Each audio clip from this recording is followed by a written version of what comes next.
Western Canada's wrestling radio show. You're going to have fun tonight. Welcome to McGuire on Wrestling. A dazzling wrestling exhibition. Here is Mike McGuire. I love professional wrestling. Well, the hits just keep on coming, and by hits, I mean hits to the WWE talent roster, as more cuts have seemingly happened, or contract renegotiations have failed one way or another. Things are changing in WWE, and two of the longest tenured stars in the company as a tag team, especially, are no longer reportedly a part of said company. How you doing? This is McGuire on Wrestling, where we break it all down as best we can and try and make sense of it all. Also this week, our friend Joe Aguinaldo is going to join me for some conversation about some topics you and I have talked about on social media throughout the week, or from last week's show as well. And in just a few minutes, a conversation I had for a separate initiative I'm doing with Jinder Mahal, a.k.a. Raj Dhesi, the Maharaja, who's doing some pretty cool things on social media. If you haven't seen them yet, make sure you follow the Maharaja. He'll tell you all about that. But seemingly calling it a career. Now, we recorded this about a month ago or so, maybe longer now. I'm trying to think back to what the date was. But nevertheless, it was right before he was going to have his match with Dungeon Wrestling in Calgary, and he was defending the Stu Hart Heritage Heavyweight Championship against a guy named Cutthroat Chris Knight, who ended up beating him for that title. And so, you know, if you follow pro wrestling, you probably can understand why I'm saying it the way I'm saying it, but nevertheless, with the conversation we had was before the show happened, before the match happened, and he talks about his future and where things might be going in a much different direction. So that's on the way for you for the show this week. And of course, we'll get through some of the biggest stories in the last 7 days. Dave Meltzer will not be joining us today, unfortunately. Some other scheduling commitments came up, but we still got lots to talk about, so let's break it down with the 5 biggest stories of the week. We call it the 5 Count. You want to hear the breaking news? We start off with a story we just touched on a few minutes ago, and that is more WWE releases seem to have occurred. Tonga Loa, as well as JC Mateo from the MFT faction, have seemingly left the company, as they are now listed under WWE's alumni section. Interesting to note, a lot of shuffling going on, it seems, with Raw and SmackDown talent, as Gunther made an appearance on SmackDown, seemingly challenging Cody Rhodes for the WWE Championship. Also reportedly gone from WWE, The New Day, Xavier Woods, and Kofi Kingston. Now, this is a surprise to a lot of fans. While neither has come out and spoken about the situation, there are reports surfacing saying that there was contract negotiations that were settled a while ago. They had extended long-term deals with WWE, but some reports are suggesting that contract restructuring may have been proposed, in which case New Day chose not to execute. Now, what that means legally and everything else, I haven't seen the paperwork. We don't know. Nobody does know except for the company and the wrestlers. Either way, New Day, one of the most celebrated tag teams in WWE history, one of the longest title reigns, and of course, an incredible faction that has seen multiple ups and downs, and 2 out of the 3 members becoming WWE Champion throughout the years. Either way, we'll wait to see what officially is next for the New Day. We want Rebel to know you are a big part of AEW. We are thinking about you right now. We are praying for you that you will pull through this. That was Tony Schiavone on this past week's AEW Collision talking about AEW performer Rebel, also known as Tanea Brooks. A while ago, we found out that Tanea has been struggling with all sorts of different issues, including respiratory and neurological. This past week on social media, she updated followers with this news. The doctors have diagnosed me with terminal ALS. There is not a lot of research behind ALS, and we don't know how long I have. ALS, or amyotrophic lateral sclerosis, is defined as a progressive, fatal neurodegenerative disease that destroys motor neurons controlling voluntary muscles, leading to muscle weakness, paralysis, and respiratory failure.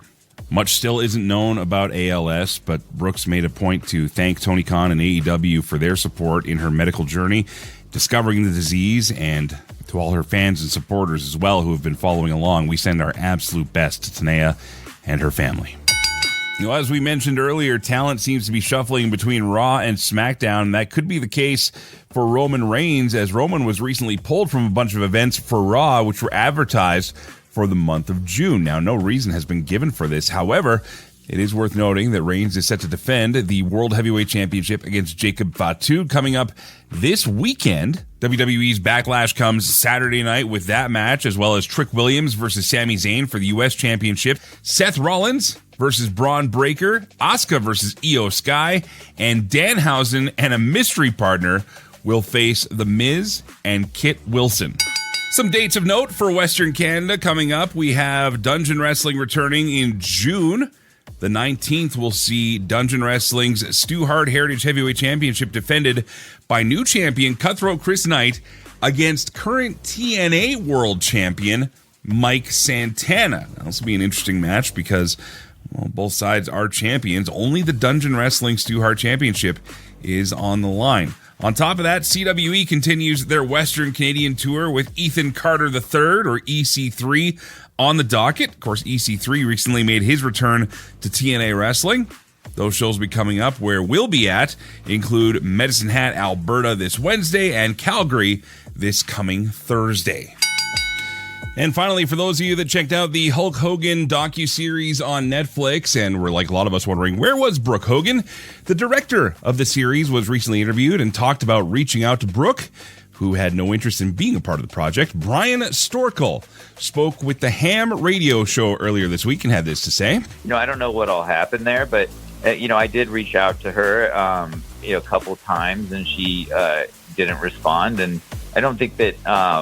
I think if she wanted to be part of it, she could have. Storkel also went on to speak about working with Hogan's former wife, Linda, and how she played an integral role in the film's production. She gave us all that home video, too. So when you see any of the home video of him at home with the kids, like, she had a whole hard drive of stuff. And that was huge for the project, just being able to see him, in this home video that you would have never expected we would have had. Still to come on the show, we're going to talk all about UFC, WWE, who's costing what money, and why are cutbacks happening during WWE's most profitable time in existence. Joe Aguinaldo joins me on the show. Plus, next, a conversation I had with former WWE champion Raj Dhesi. He returns to talk all about his life possibly after wrestling. That's next. This is McGuire on Wrestling. More than just McGuire on Wrestling, the Celebrate Wrestling podcast feed. Laugh along with Mitch and Dimitri on the alternate commentary table. You're the champion over there, and I'll be the champion over here, and we'll be alliances together. It's like, come on. No, you hang up. Come on. No, you hang up. Okay, let's hang up at the same time. 1, 2, 3. You didn't hang up. Me neither. I know. Just search and subscribe to Celebrate Wrestling. Always free. Always about wrestling. Celebrate Wrestling wherever fine podcasts are carried. Welcome back to McGuire on Wrestling. So this is going to be a little different because I actually recorded this interview for a non-die-hard wrestling fan audience. It's for a side project I'm working on, but I thought you guys might like the conversation with Jinder Mahal, a.k.a. Raj Dhesi, the Maharaja, with a bit of a life update. Imagine you get the opportunity of a lifetime to become a worldwide celebrity, tour the globe, make bank, serious money. And you're all doing it while performing as a professional wrestler. That's what happened to the man that's joining me right now. We're actually at a show getting ready for Dungeon Wrestling tonight. He's known as Raj Dhesi.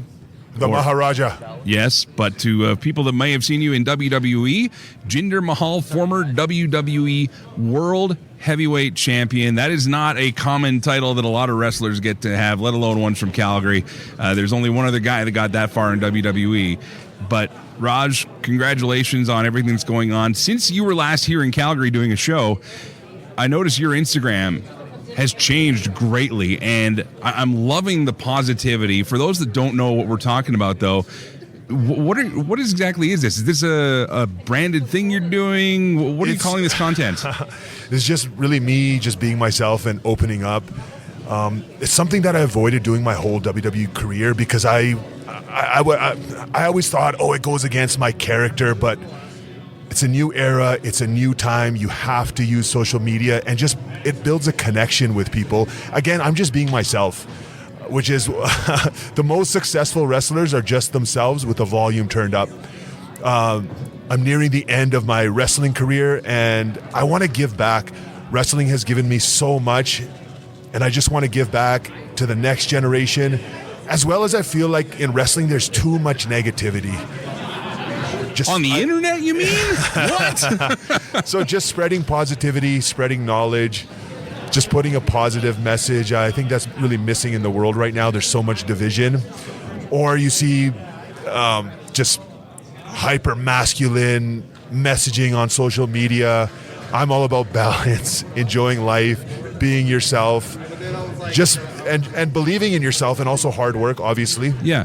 So I just want to explain a little bit to those that have no idea what we're talking about. If you follow Raj Dhesi, the Maharaja, you're going to see a lot of these videos, and I've seen everything from you talking about great moments in your career, mistakes you've made in your career, and then even giving like tax advice, standing in front of a whiteboard explaining how to file money and things like that. But these are all things that we look at a character on TV, whether it's an actor, whether it's a wrestler, whether it's a movie, whatever, and we never think about, okay, well, these people have real lives to manage like the rest of us here. And you're actually kind of taking us behind the curtain on this and showing maybe aspiring young stars, maybe those that are just getting into the business and getting the breaks that you got, kind of how to decode the world and maybe not end up broke by the end of this thing. Of course, financial literacy is super important in wrestling, and it's lacking. A lot of wrestlers, more than 90%, don't really understand taxes or what write-offs or even how WWE contracts or wrestling contracts work. So I want to just provide financial literacy. And it's also super interesting because how I thought of this was on YouTube, I started watching former NFL players just sharing information about finances, of how they play in different states. They have to pay tax in different states, much like WWE. So I just found it super interesting. And again, the main focus is to give back to the next generation, just to provide them some information, because this information I really had to teach myself. And how I really started was I was sick of paying too much in taxes.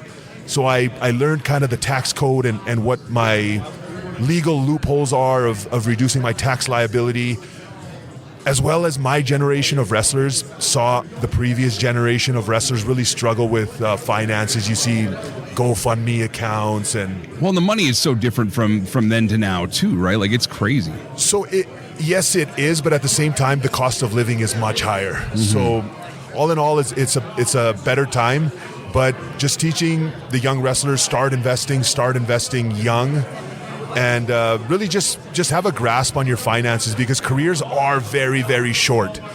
When I was in FCW, we got told that the average WWE career is 6 years. I think it's still pretty accurate, and that's from developmental all the way to main roster, if you make it. And for those that don't know what FCW is, that was basically WWE's training camp back in the day. Yes, that was before NXT, it was FCW. Yeah.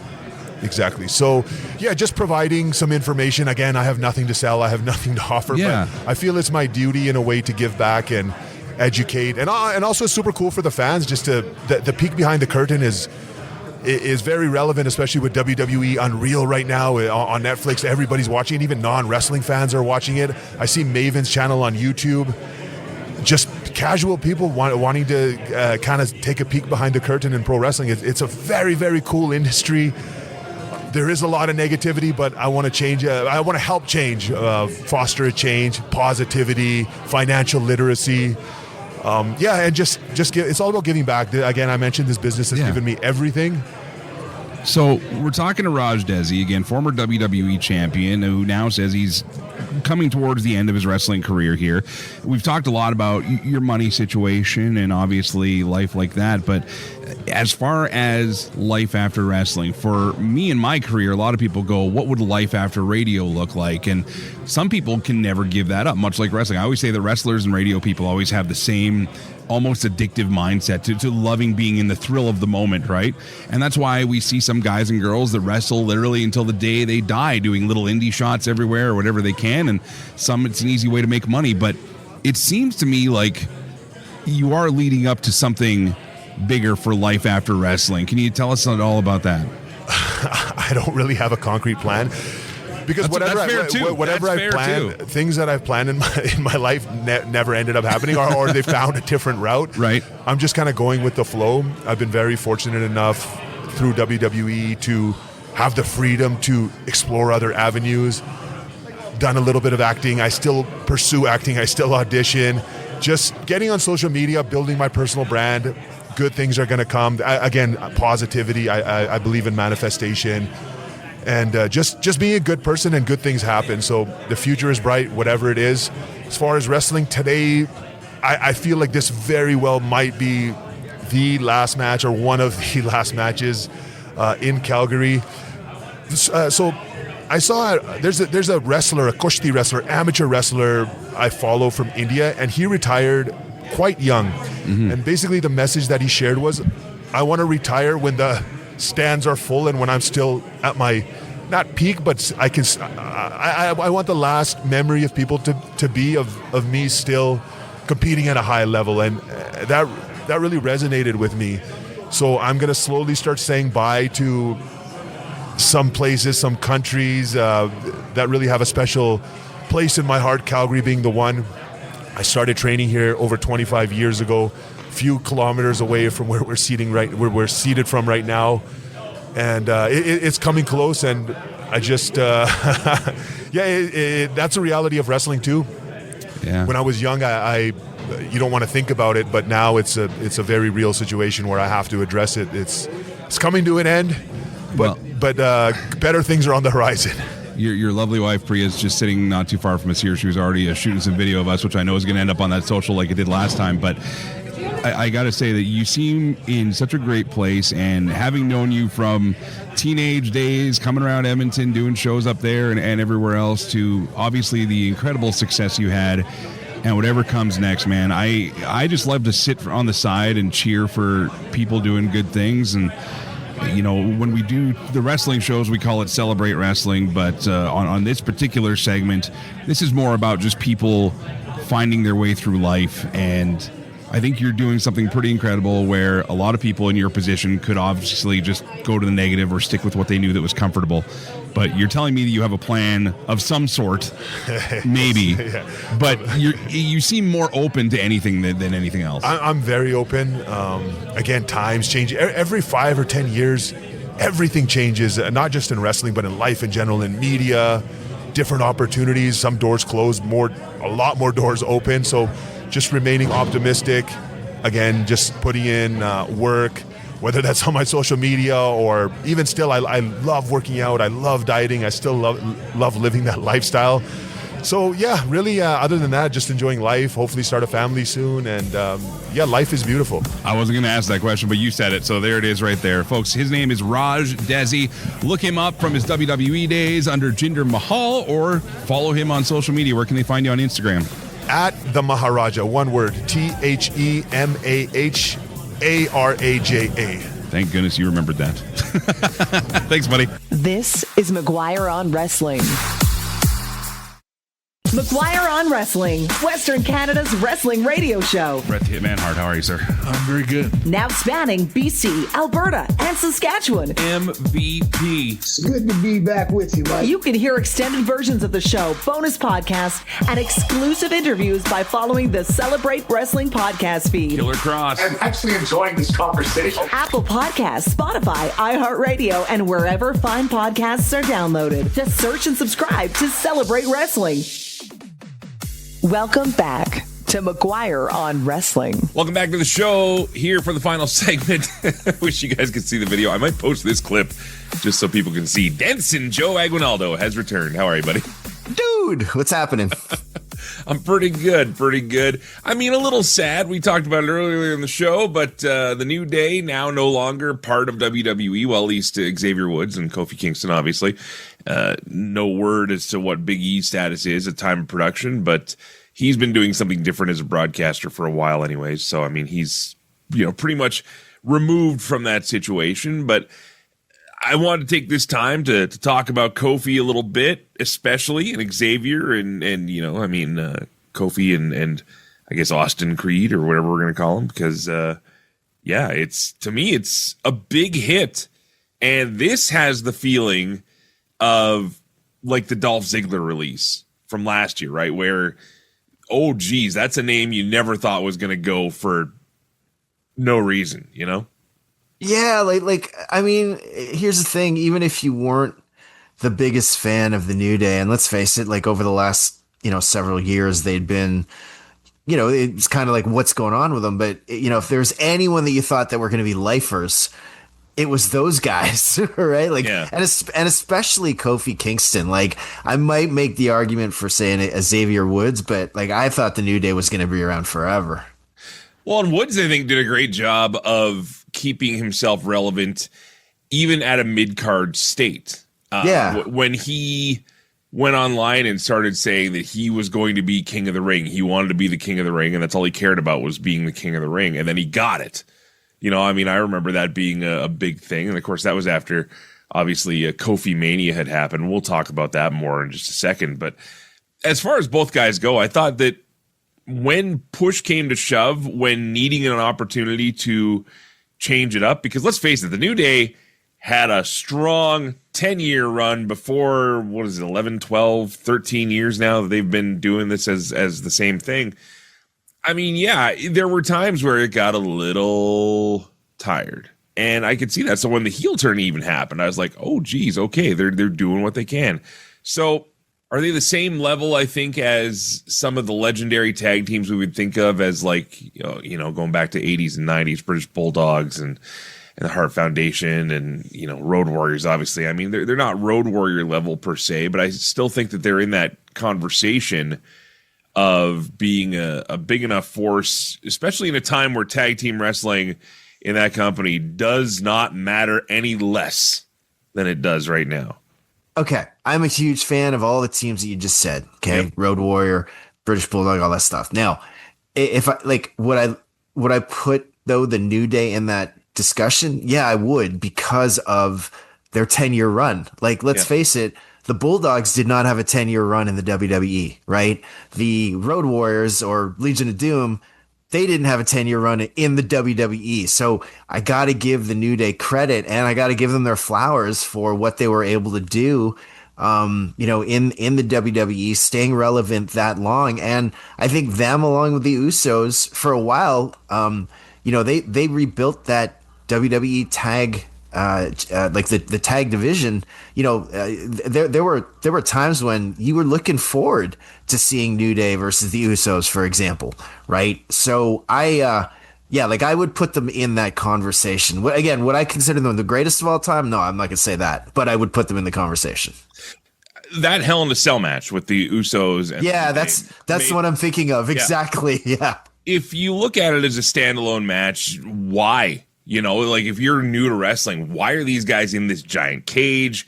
Why do they want to do this when usually it's like a blow off for a big star versus a big star? That's the thing, though. At the time, they were the big stars. Yes. Because of what they were doing. So I think it's a loss. Neither has said anything, at least at time of production here online, about they're done. We do know that WWE has gotten into conversations before with people where a release was thought to be done, and then all of a sudden renegotiations happen and boom, they're back. There is talk that these are two guys that AEW should jump after if they can, but I'm worried that, again, because AEW has so much talent already, that either doesn't help the existing talent or does it help New Day in the long run? How many times have we talked about it before, especially with ex-WWE characters? Look at Paige, right? Came in as Saraya, huge noise, and then all of a sudden, nothing.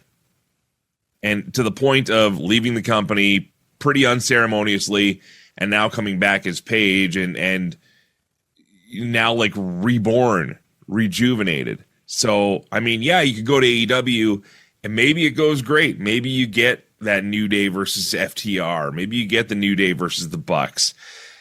Do people still care about those matches this late in the game? Does that appeal to you at all? No, you know what? I could see Kofi Kingston going back and having sort of a Bryan Danielson singles run where he just gets to wrestle really good matches. Oddly enough, I don't think the New Day would work in AEW because the New Day was a WWE tag team. You know what I'm saying? Like they don't work that style. And maybe I'm wrong. I could be completely wrong because I know both guys can go. I would rather see Motor City Machine Guns versus FTR than New Day versus FTR for AEW. Right. Right. It's just like that. Those are two teams like that wrestle. They can go and they wrestle that AEW sort of work rate style. Again, no offense to Kofi or Xavier, but yeah, just like the New Day in and of itself in AEW, I don't think works. I think Kofi Kingston as singles wrestler works. And honestly, I could see Xavier Woods going back to TNA as what was his name again? Consequence Street. Consequence. Yeah, exactly. Right. Maybe.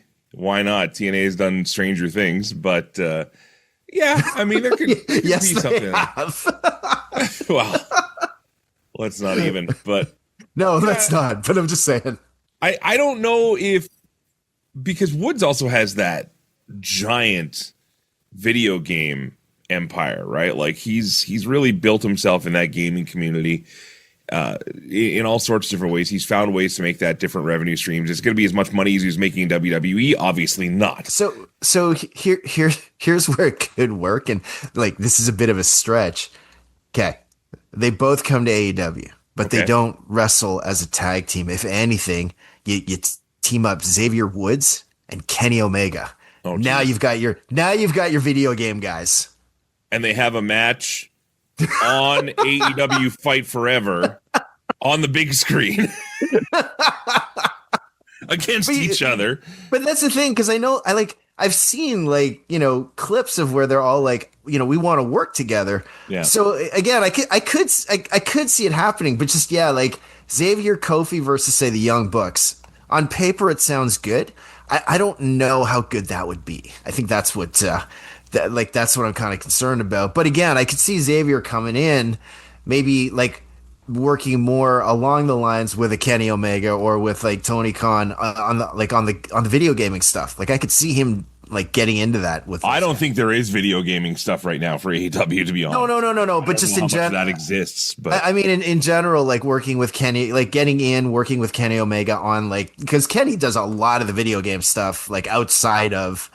Outside of AEW, right? Or maybe he maybe he doesn't join AEW, but he now has the freedom to work with Kenny Omega, for example, and maybe that leads to an AEW, debut down the line. I'm curious to see who owns Up, Down, Down. Yes, I was gonna ask you if you knew that. So. No, and let me just while we're doing the show here, I'm gonna look it up because they used to have on WWE Shop a bunch of Up, Down, Down. Yeah, right. And for those that don't know what Up, Down, Down is, that's basically first of all, it was that was the Super Contra cheat code, the start of it, anyways. Up, Down, Down, yes. left, right, BA / start. But I'm just wondering if. Okay, the Up, Down, Down championship belt, for example, is still for sale. Nope, out of stock on WWE Shop. And it's probably been out of stock for a while because that came out a few years ago. But it's interesting because, that was a thing that they turned into a WWE thing. But I think Up, Down, Down existed outside of WWE. And then WWE said, let's get in on it. So... Okay, I just did the Google, and apparently WWE owns the trademark and the brand rights to Up, Down, Down. Oh, the YouTube channel. So if that's according to Google AI? Google. Yeah. Okay. So like if WWE owns at least the YouTube channel. Yeah. So much for that. Right. Lots to talk about this though. Yeah. Reddit communities are having some discussion about it. And I don't know. For being honest, the soul of Up, Down, Down was lost years ago. Maybe Breeze will be the lead. Oh, yeah. Tyler Breeze is still part of that thing. Oh, yeah. That's right. Okay. Well, interesting either way. But the New Day, to see what happens to Kofi Kingston and Xavier Woods, whatever happens to these guys next. I wish nothing but the best for them. I had the chance to interview Kofi once a few years back for just like the standard, the standard phoner. They were coming to town. Let's have some fun and talk. But he was super cool. And we got to chat a little bit off mic, of course, as it always happens. And just a really, really happy dude still to be doing what he does. And so I'm not sure if that still continues this many years later, but we'll see what happens. All right, let's shift gears with Joe Aguinaldo here. You're listening to McGuire on Wrestling. Joe, we talked about AEW, and we haven't had a chance to talk about this, you and I, since it happened. Dave and I talked about it, and I let my feelings known. I'm not 100% sold on this, but they're doing what they're doing. Darby Allin as AEW World Champion. Now, you're, again, I don't know how engaged you are with AEW these days. I've been paying a lot more attention these days than I have in the past, and honestly, them coming to Edmonton and being a part of that show was a big part of that because, I wanted to be excited for what I've seen and getting involved again. But as someone who's, again, kind of been watching on the outside here, Darby is champ. Have you been paying attention? Does it make you want to pay attention?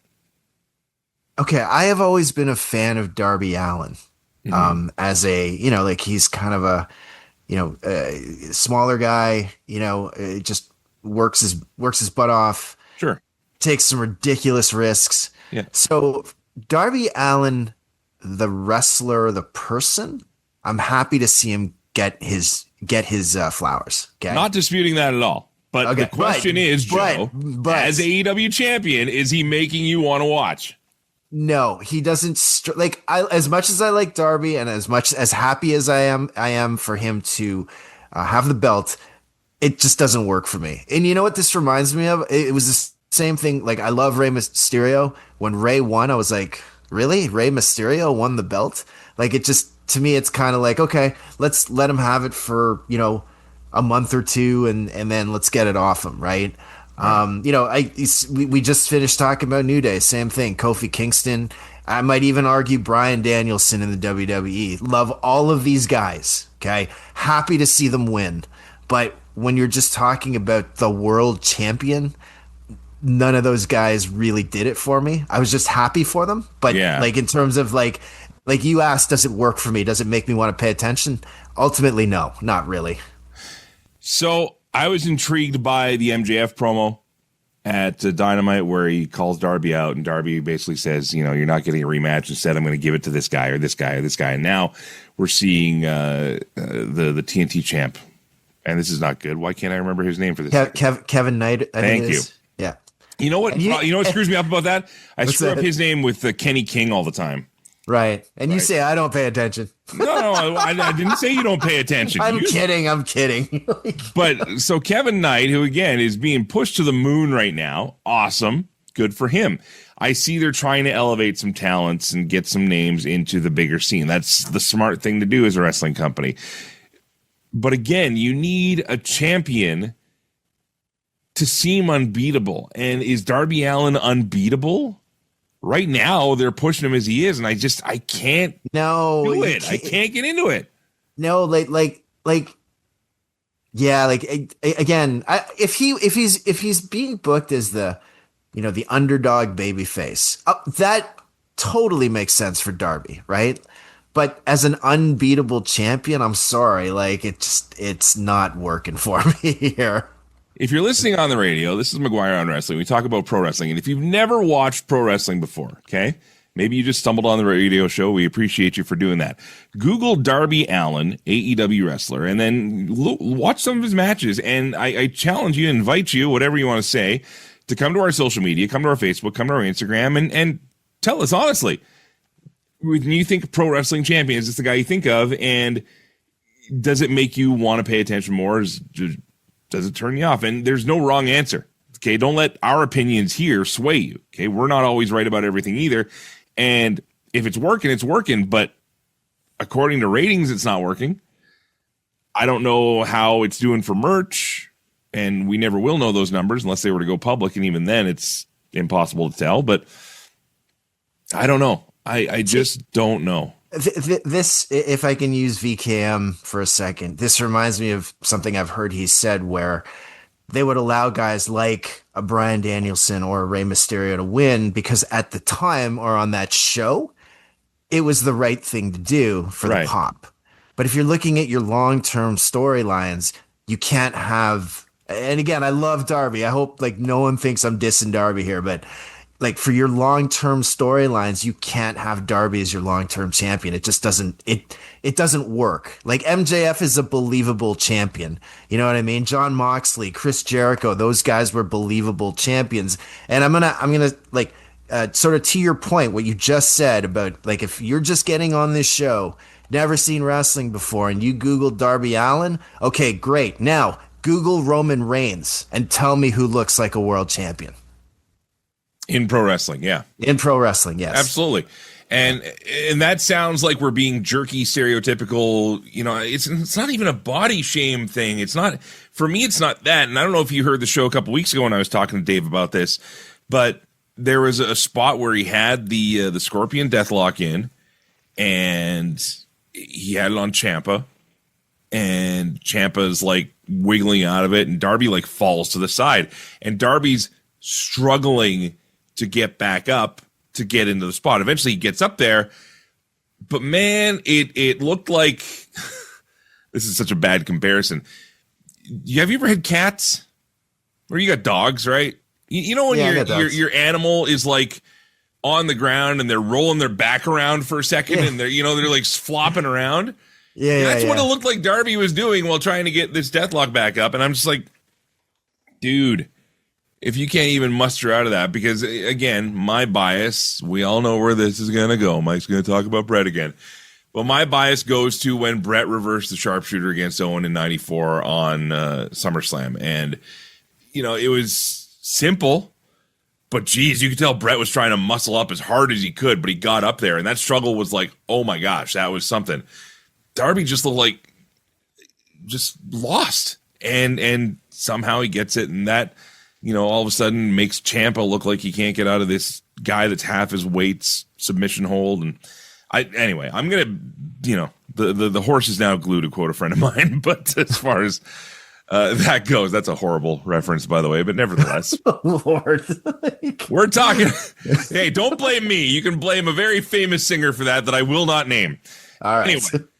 We're going to move forward now to our final conversation here on McGuire on Wrestling with Joe Aguinaldo. And Joe, I ask you this because out of the two of us, you pay a heck of a lot more attention to combat sports outside of pro wrestling than I do when it comes to boxing, when it comes to MMA. And I'm not saying, you know, we always have to put the disclaimer on you. Joe's not an expert here. He's a fan. He's a guy that likes to pay attention. He's been watching it for a long time. And that's the perspective you're going to offer here. But with all these cuts going on in WWE, and according again to the Google AI or whatever you want to look up, WWE's profits last year were ahead of UFC's profits within TKO. TKO owns both these companies. They also own the on-location fan selling service now.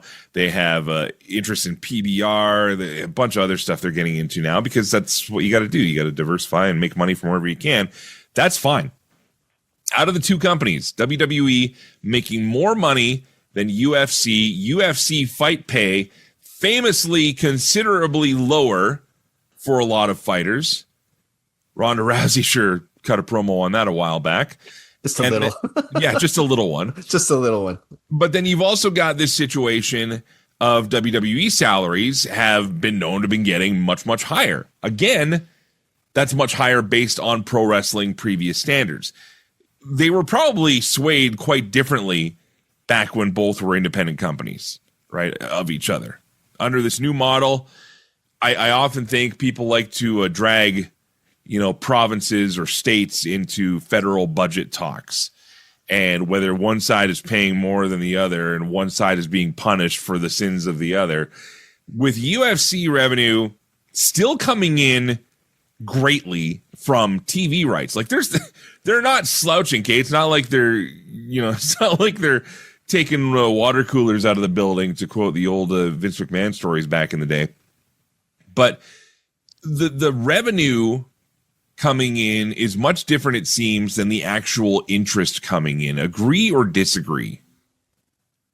I'm going to speak for myself. Okay. I agree, because like I think UFC, and it's weird, like it's funny you say this, because like UFC and WWE conceptually, that there's a lot of parallels here. But the one thing about the UFC I will say is that unlike let's say back in the early 2000s or 2010 or whatever it was, but like you don't have the stars that they used to have. That's just it. I can't name a UFC headliner right now.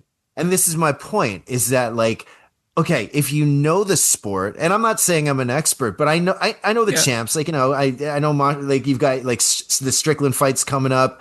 You've got you've got like really good fighters that are great. Like they're great fighters, right? Like, but would you put them at, if you were to say, Conor McGregor, for example, to my sister-in-law, she knows who Conor McGregor is. Right. But if I say Islam Makhachev, she'll be like, what? Sorry, who'd you say? You know what I mean? Like, that's you. Yeah, exactly. Right. Like even Ronda Rousey, I know we just talked about her. People knew who Ronda Rousey was. Like back in the day, people knew who Chuck Liddell and Randy Couture and like Tito Ortiz and like Hoist Gracie, because he was one of the pioneers. Ken Shamrock, like you knew these names. But now, even though the fighting is, I would argue, is way better than it was, say, 10, 15 years ago.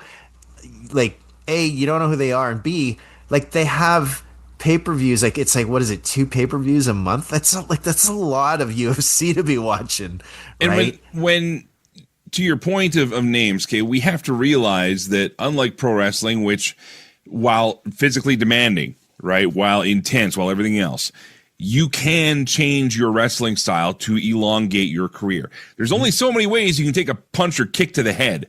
Yeah. It's going to make it happen. So I understand that we can't lean on legendary fighters so much. And when we do, we see these messes that end up on streaming services these days of guys and girls that are well past their prime.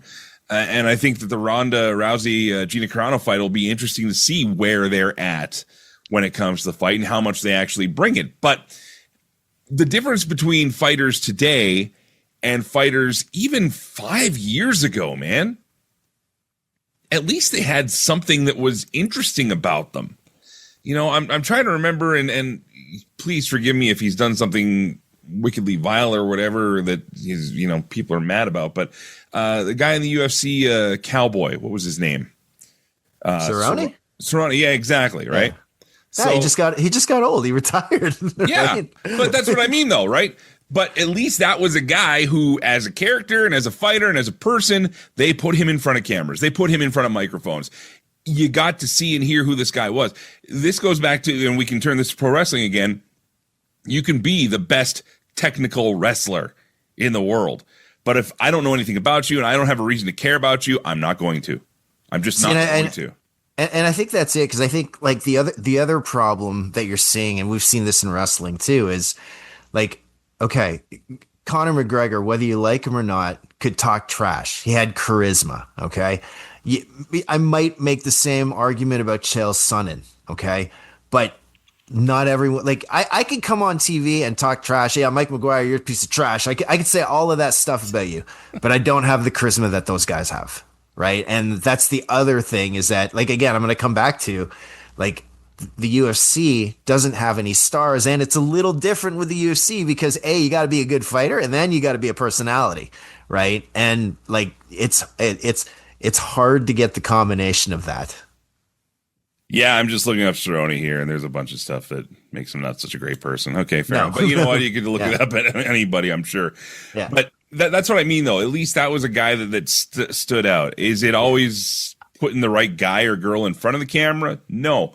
But at least they were trying something with what they had. And that's the tough thing, I think, when you deal with any pro athletes.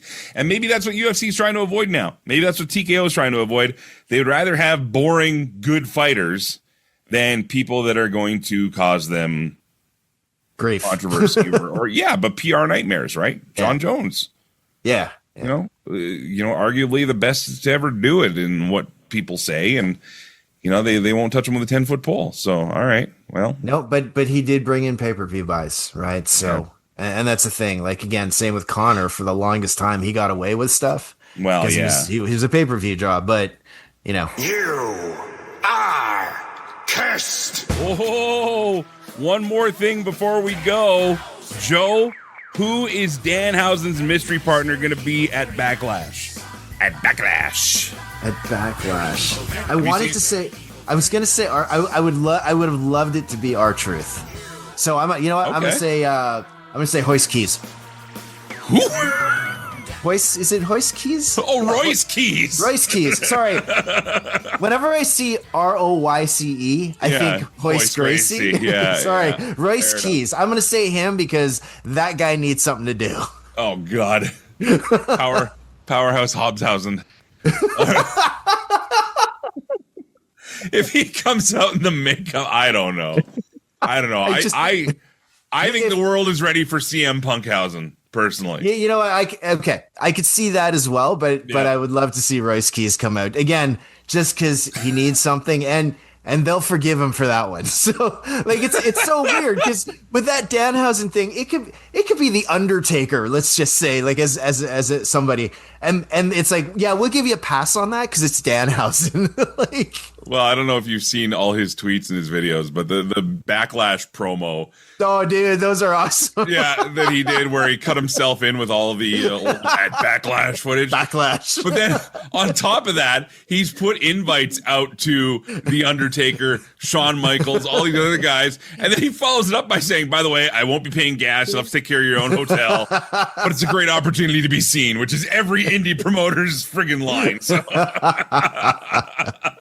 All right, well, before we go, let's go over to the Celebrate Wrestling Facebook page. I did ask you after it was announced, who do you think Danhausen's mystery partner would be at Backlash? And some great comments coming in. I still think like Oba Femihausen would be over the top, but I can understand why they wouldn't do that. I mean, we got to keep Oba looking as dominant as possible, obviously. So let's go to some of your suggestions. Steve Whiteman had a great suggestion here with Javon Evans.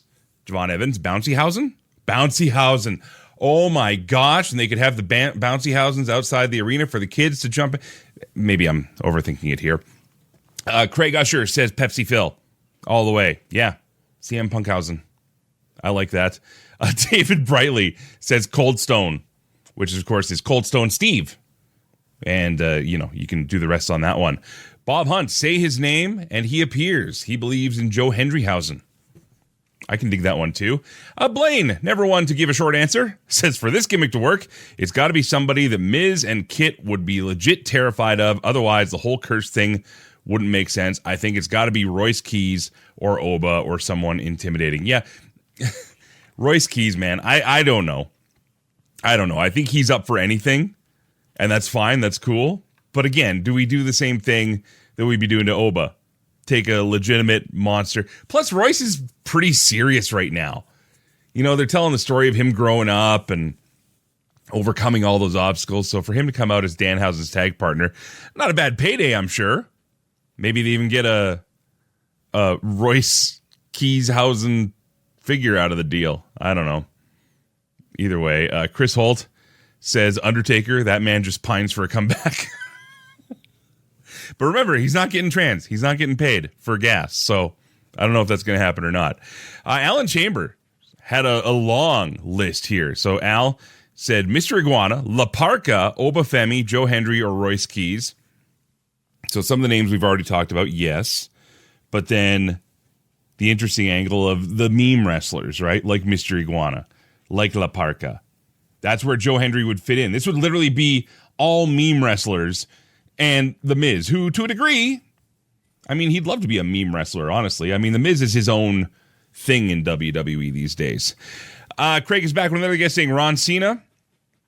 And then Matt McFluff, I like this one, says Invisible Cena. Now, this is most interesting, and they're not going to do it. Okay, let's be 100% clear here. But it was just announced, as I'm wrapping up production of today's show, by the arena in Tampa, that WWE Backlash is taking place at this Saturday, that John Cena is returning to WWE again. Again. Why? We don't know. Probably to come out and plug the WWE club thing. I'm assuming.